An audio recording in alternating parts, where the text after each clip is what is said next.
کیوں نہ D N اے چھاپنے والے عمل کو نامکمل بنایا جائے۔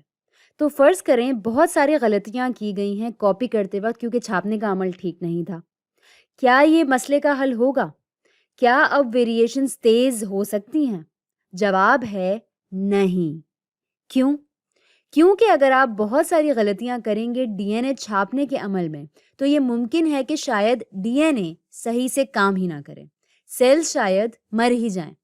یاد رکھیں کہ ڈی این اے ایک طرح سے نسخہ ہے سیل کے لیے یہ سمجھنے کے لیے کہ کون سے پروٹینز بنانے ہیں، اور اگر بہت ساری غلطیاں ہوں گی تو ہو سکتا ہے کہ جو پروٹینز بنے ہیں اس میں بھی بہت ساری غلطیاں ہوں اور سیل اسی وجہ سے شاید ٹھیک سے کام بھی نہ کرے۔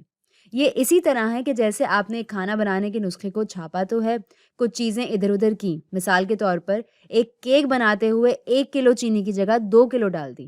پورے کیک میں شاید زیادہ خرابی نہ ہو، لیکن اگر آپ بہت ساری تبدیلیاں کر دیں گے جیسے کہ 1 لیٹر دودھ کے بجائے 10 لیٹر دودھ ڈال دیں تو کیک شاید کھانے کے لائق ہی نہ رہے۔ ٹھیک ہے، تو یہ طریقہ تو بالکل ہی آپشن سے باہر ہے، آپ یہ نہیں کر سکتے۔ غلطیوں کو آرام سے لانا ہوتا ہے، اور چونکہ ویریشنز غلطیوں پر منحصر ہوتی ہے اس کا مطلب یہ کہ ویریشنز بھی آہستہ سے ہوں گی۔ تو اب کیا کریں؟ اسی وجہ سے قدرت بھی بالکل ہی نئی طرح کی پروڈکشن کے ساتھ آئی، سیکشول ریپروڈکشن۔ اور جیسا کہ ہم دیکھیں گے کہ یہ ٹیکنیک صرف واحد غلطیوں پر منحصر نہیں ہوتی ویریشنز پیدا کرنے کے لیے۔ غلطیاں چاہیے ہوتی ہیں لیکن یہاں پہ ایک اور طریقہ بھی ہے اس کے پاس بچوں میں ویریشنز پیدا کرنے کا۔ دیکھتے ہیں کہ کیسے۔ یہاں پہ 2 مختلف افراد کے سیلز، ایک نر اور ایک مادہ، بنیادی طور پر مخالف جنسوں کے سیلز، یہ ایک ساتھ ملتے ہیں آپ کو ایک بچہ دینے کے لیے۔ اور اب سب سے اہم نقطہ جو ہے سیکشول ریپروڈکشن کو سمجھنے کے لیے وہ ہے یہ کہ احساس کرنا ہوگا کہ ڈی این اے ان دونوں پیرنٹس کا ایک جیسا نہیں ہے۔ ویریشنز جو ایک پیرنٹ کے ڈی این اے میں جمع ہوں گی مختلف ہوں گی دوسرے پیرنٹ کے ڈی این اے میں جمع ہوئی ویریشنز سے۔ میں ان کو دوبارہ بناتی ہوں، اس دفعہ لال دھبوں سے۔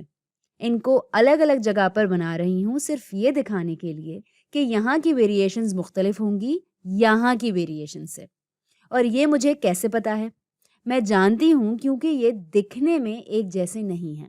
ان کے بالوں کا، آنکھوں کا رنگ الگ الگ ہے، شاید جلد کی ساخت بھی مختلف ہو، لمبائی الگ ہوگی، اور اسی طرح بہت سے الگ الگ فرق ہوں گے۔ تو واضح طور پر ایک ڈی این اے میں جمع ہوئی ویریشنز مختلف ہوں گی دوسرے ڈی این اے میں جمع ہوئی ویریشن سے، اور یہ سب سے اہم بات ہے۔ اور اب جب ایک نئے بچے کا سیل بنے گا بنیادی طور پر اس میں کاپی دونوں والد اور والدہ کی ہوگی۔ تو یہ ہے والدہ کی کاپی اور یہ ہے والد کی۔ کہہ سکتے ہیں کہ اس میں دونوں کاپیز آئیں گی، ٹھیک ہے، مجموعہ ہوگا دونوں ڈی این ایز کا۔ اس کے نتیجے میں اگر اب آپ بچے کے ڈی این اے کو کمپیئر کریں گے مثال کے طور پر والد کے ڈی این اے سے تو یہ ایک جیسے نہیں ہیں کیونکہ اس میں والدہ سے ملی ویریشنز بھی موجود ہیں، تو یہ والد کی طرح پوری طرح نہیں دکھے گا۔ اسی طرح اگر بچے کے ڈی این اے کو کمپیئر کریں والدہ کے ڈی این اے سے تو یہ بھی ایک جیسا نہیں دکھے گا کیونکہ اس میں والد سے ملی ہوئی ویریشنز بھی موجود ہیں۔ تو یہ بچہ نہ تو والد کی طرح دکھے گا نہ ہی والدہ کی طرح، یہ انوکھا ہوگا کیونکہ اس میں اس کی اپنی سیٹ آف ویریشنز ہوں گی، اپنا مجموعہ ہوگا ویریشنز کا۔ اور اسی وجہ سے سیکشول ریپروڈکشن میں بچے اپنے پیرنٹس کے کلونز نہیں ہوتے۔ آپ اور میں، ہم اپنے پیرنٹس سے ملتے تو ہیں لیکن ہم پورے کے پورے کلونز نہیں ہوتے، 100% ان کی طرح نہیں دکھتے جیسا کہ اے سیکشول ریپروڈکشن میں ہوتا ہے۔ لہٰذا ہم فوری طور پر دیکھ سکتے ہیں ویریشنز کو جمع ہوتے ہوئے، اور جب انسان تیار ہوتا ہے اپنا ایک ساتھی ڈھونڈ کر ریپروڈکشن کرنے کے لیے اور زیادہ ویریشنز جمع ہوتی ہیں ان کے اپنے مختلف ڈی این اے کی وجہ سے، اور فوری طور پر آپ دیکھ سکتے ہیں کہ سیکشول ریپروڈکشن میں ویریشنز بہت تیزی سے ہوتی ہیں۔ اب ظاہر ہے آپ کے پاس بہت سے سوالات ہوں گے۔ ایک شاید یہ بھی ہو سکتا ہے کہ ڈی این اے کا آپس میں مل جانے سے کیا مطلب ہے، کمبینیشن کا کیا مطلب ہے، کیا وہ ایک دوسرے سے جڑ جاتے ہیں یا پھر نئے بچے کا نیوکلیس 2 ڈی این اے کے سیٹس کے ساتھ رہے گا، کیا ڈی این اے بڑھتا چلا جائے گا، کیا ہوتا ہے؟ تو اس کے بارے میں ہم مستقبل کی ویڈیوز میں بات کریں گے۔ لیکن اس ویڈیو میں ہم نے کیا سیکھا؟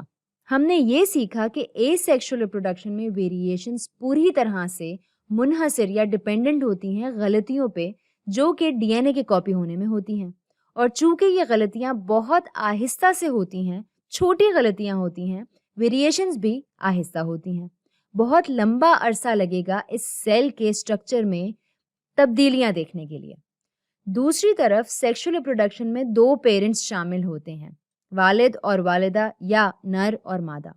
تو دو افراد کے دو مختلف سیلز کے ڈی این اے جو ہیں وہ کمبائن کرتے ہیں یا آپس میں ملتے ہیں، اور اس کے نتیجے میں بچے کو انوکھی قسم کی ویریشنز ملتی ہیں دونوں والد اور والدہ سے، اور اس کے نتیجے میں ہم صاف صاف دیکھ پائیں گے کہ بچہ بہت مختلف ہے اپنے والد اور والدہ سے، ملتے جلتے ہوں گے مگر کلونز نہیں ہوں گے۔ دوسرے الفاظ میں ویریشنز بہت تیزی سے ہوتی ہیں سیکشول ریپروڈکشن میں۔